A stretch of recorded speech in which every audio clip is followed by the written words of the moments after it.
안녕하세요. 오늘은 하박국 1장 5절에서 11절을 공부하는 시간입니다. 1월 26일 목장 성경 공부입니다.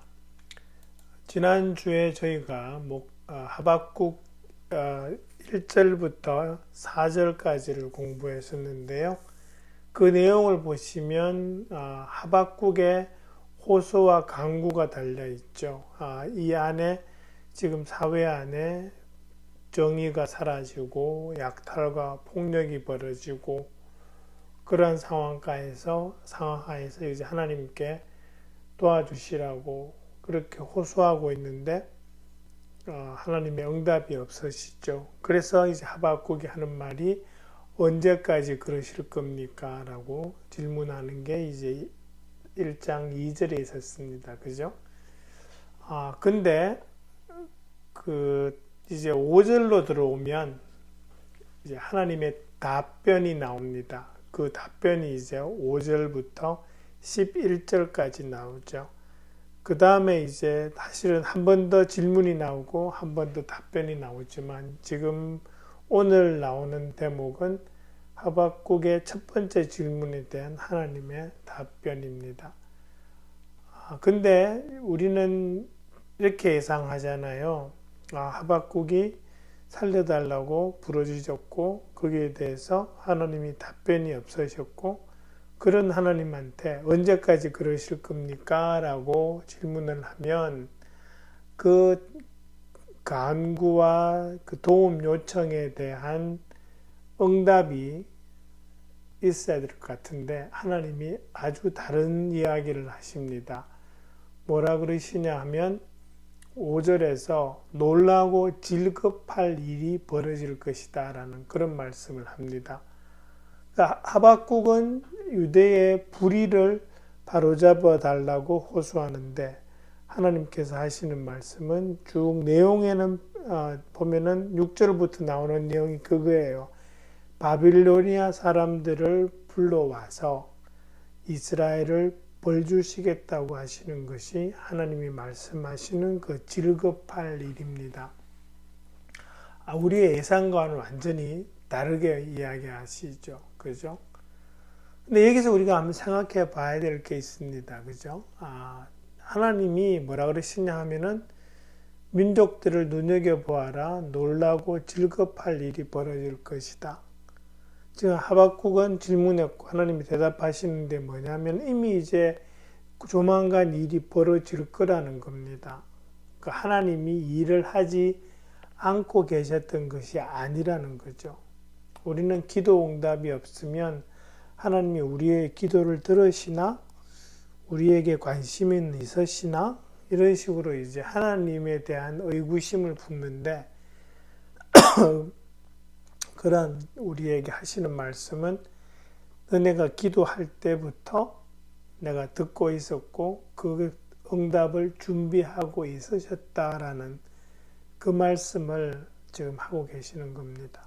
그래서 하나님은 분명 우리의 기도를 들으시고 우리 생각보다 먼저 일하고 계시는 분이 하나님이시라는 걸 우리가 알 수 있는 겁니다.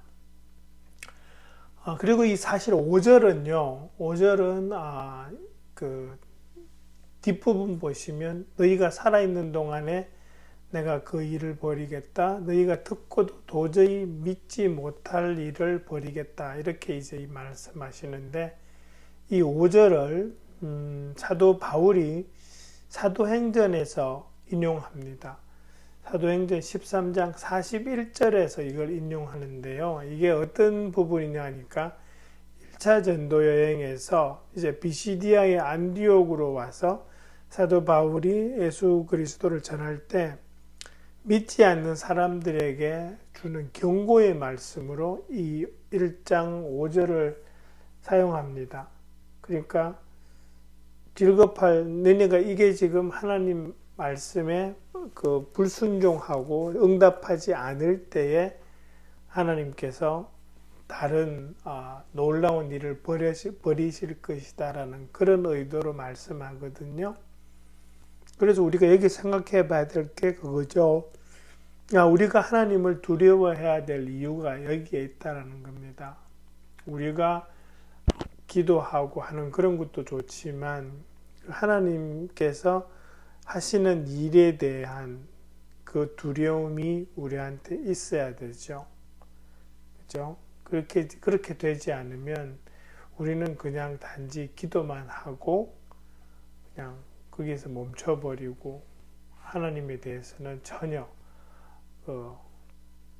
존경이나 마땅히 드려야 할 그런 반응을 보이지 않을 수가 있다라는 거죠. 그런 분이 아니라는 겁니다.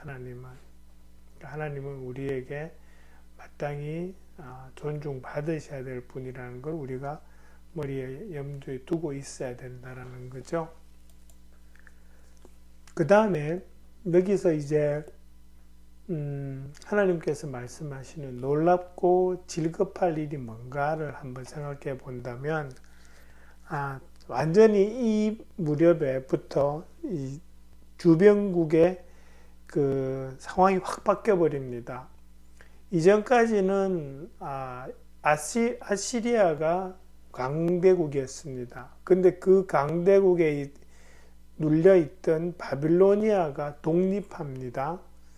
그리고 이제 급격하게 강대국으로 부상해 버립니다.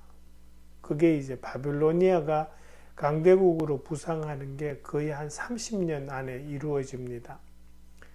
그리고 이제 그 당시에 이스라엘이 독립된 나라였죠. 나름대로 잘 살고 있는 것 같았습니다. 근데 바빌로니아한테 곧장 한 605년경에 이스라엘이 바빌로니아의 속국이 되어버립니다. 그러니까 이제 시키는 대로 해야 되고요. 그 다음에 유대의 왕도 바빌로니아 왕이 이렇게 마음대로 바꾸는 그런 일들이 벌어집니다. 그리고 놀랍게도 아시리아가 멸망해 버립니다. 그게 주전 612년입니다. 니느웨가 완전히 폐허가 될 정도로 전쟁에서 패합니다. 바빌로니아한테. 그 다음에 이집트도 바빌로니아한테 전쟁에서 집니다. 그게 유대가 그 바빌로니아한테 전쟁에서 패하고 속국이 되는 그 상황, 그하고 거의 똑같은 시기에 이루어지는 것이 그 이집트의 패배입니다. 그래서 거의 바빌로니아가 거의 유일한 그러한 힘을 쓰는 나라로 부상해 버리는 것이 불과 30년 만에 이루어집니다.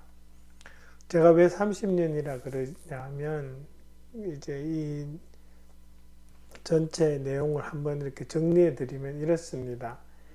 바빌로니아가 아시리아로부터 독립한 게 주전 626년입니다. 이때에 큰 역할을 했던 사람이 느부갓네살 왕의 아버지입니다.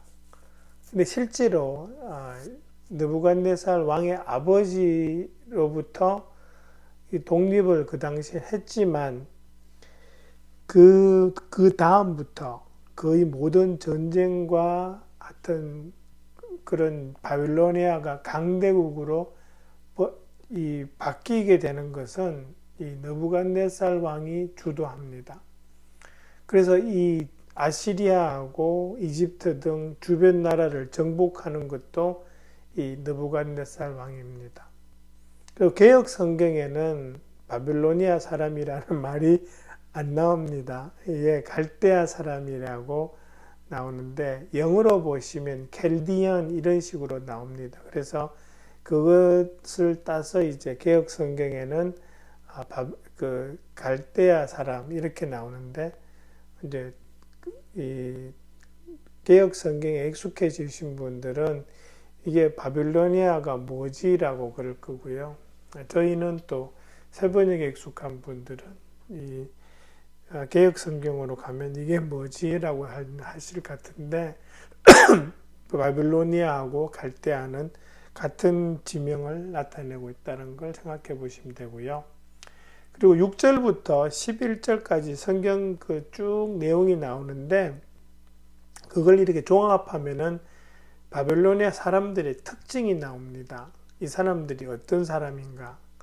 6절에 보시면 사납고 성급한 민족이다 라고 하고, 주변을 천하를 주름잡고 돌아다니면서 남들이 사는 곳을 제 것처럼 차지할 것이다, 그렇게 돼 있죠. 그래서 사납고 성급하고 주변 나라들을 정복하는 민족입니다.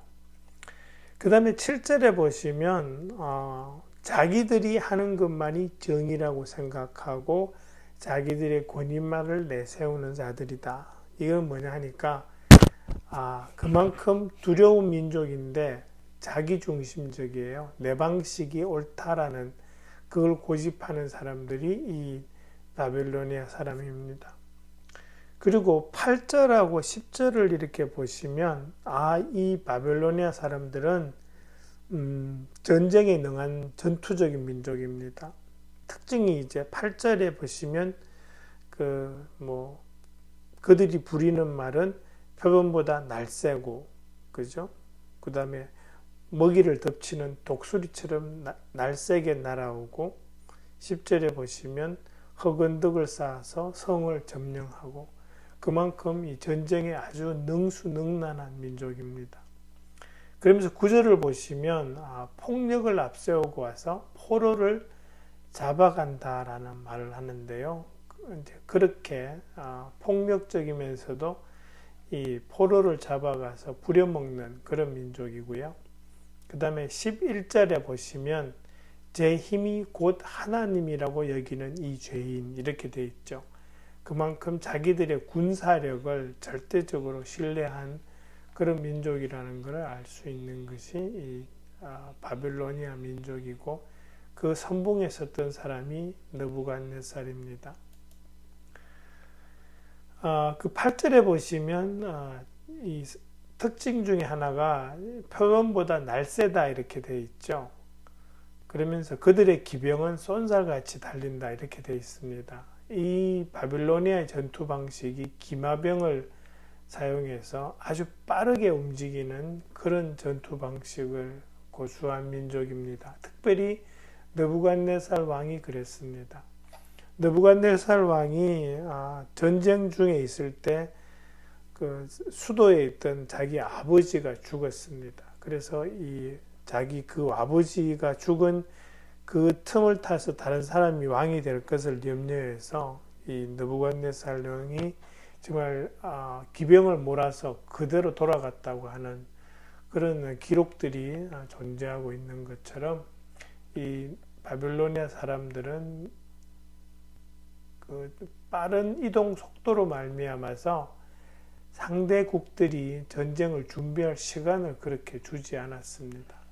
그래서 605년에 주전 605년에 그 유대를 치러 들어올 때도 유대를 치면서 또 이집트까지 치고 들어가서 이집트가 바벨로니아한테 전쟁에서 패한 그런 것들도 이런 빠른 방식의 그 원인이 있다고 봅니다. 그러면서 1장 9절을 보시면 포로를 모래알처럼 많이 사로잡아 갈 것이다 그렇게 되어 있죠. 그래서 이 바빌로니아 사람들이 포로를 많이 잡아갔습니다. 성경에도 보면 다니엘 같은 사람이 이제 그런 사람이죠. 그리고 유대 사람들이 70년 동안 포로 생활한 것도 이것 때문인데요. 사실은 이게 아시리아가 하던 정책입니다. 아시리아는 왜 이런 정책을 냈냐니까 점령지 민족들을 완전히 사기를 확 죽여버리면서 그들의 정체성을 몰살하려고 잡아다가 다른 지역에다가 떨어뜨려 버리는 겁니다. 포로로 잡아서. 그렇게 했었는데 이 바빌로니아도 그 정책을 그대로 빌려가지고 사용했습니다. 그래서 우리 성경 뒷부분에, 구약 성경 뒷부분에 나오는 그 포로 생활에 관한 것들이 이러한 바빌로니아의 정책 때문에 생긴 것이라고 우리가 볼 수 있고요. 그 다음에 그 10절에 짐작은 하시겠지만 거기 10절 후반부에 보면 흑언덕을 쌓아서 그 성들을 점령할 것이다 이렇게 되어 있는데, 성이 있고 성벽이 있으면 이 공격하는 쪽은 아래쪽이고 지키는 쪽은 위에 있잖아요.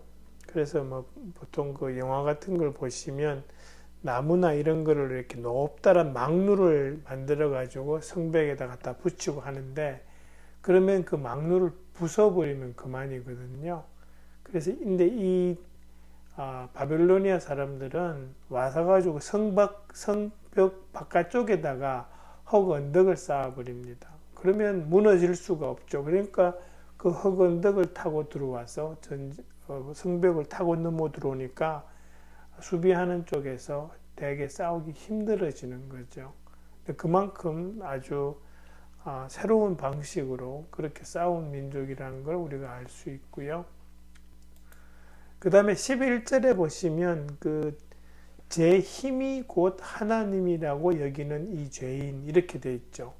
이 힘이라고 하는 이 단어가 이 삼손에게서 나오는 삼손의 힘 그럴 때 그 힘이라는 단어하고 똑같은 단어입니다.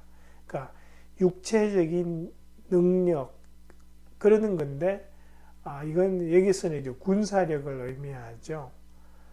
근데 여기서 보시면 제 힘이 곧 하나님이라고 여기는 이 죄인, 이렇게 되는데 이게 무슨 말이냐 하니까, 이 당시에 웬만한 그 나라들은 각 나라마다 섬기는 신이 있었습니다. 그 신의 힘을 빌어서 전쟁을 하고 그랬죠. 근데 이 바빌로니아는 이 군사력에 대한 신뢰가 엄청났습니다. 그만큼 자만했고요. 나중에 그 바빌로니아가 멸망할 때도 그러한 자만 때문에 멸망을 합니다. 그래서 그만큼 신의 자리에까지 군사력을 놓을 정도로 그만큼 군사력에 대한 신봉이 있었다라는 것을 짐작할 수 있는 대목입니다. 근데 보시면 그렇게 말하죠. 이 죄인들도 마침내 바람처럼 사라져서 없어질 것이다. 이건 무슨 말이냐 하면은, 그러니까 일단은 하나님으로 인정하지 않으니까 바빌로니아 사람들이 일단 죄인이죠. 그죠? 그러니까 이제 하나님을 섬기지 않고 자신들의 군사력을 섬기니까, 그리고 그 죄에 대해서 하나님께서는 그들이 언젠가는 심판받을 거다라는 말씀을 지금 하고 계시는 거죠. 11절 후반부에서. 근데 바빌로니아가 나라가 생긴 지 거의 100년 만에 없어집니다. 그 페르시아에 의해서 멸망당하죠. 고레스 왕한테. 그게 대략 주전 539년입니다. 이 나라가 생긴 지 거의 100년 만에 망해버리는 거죠. 그만큼 하나님께서 이제 이들을 세우시고 주변 국가들을, 유대와 주변 국가들을 벌하는 데 사용하시고, 그리고 그 나라 자체도 벌하셨다라는 걸 우리가 알 수 있고요. 그러면서 이제 이 5절부터 11절을 전반적으로 이렇게 좀 생각해 보면, 이 바빌로니아 사람들은 자기들의 군사력과 전쟁 기술들을 믿고 아주 과격하게 행동하는 그런 민족입니다. 아주 폭력적이에요. 근데 하나님께서 이 민족을 사용하셔서 유대를 벌하십니다.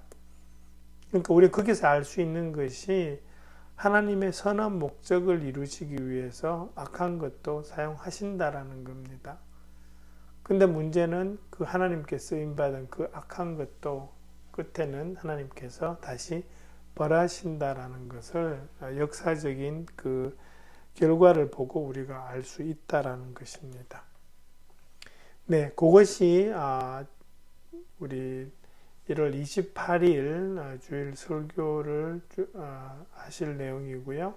그 내용들 잘 이렇게 준비하셔서 목장 식구들과 나눠주시면 감사하겠습니다. 수고해 주십시오.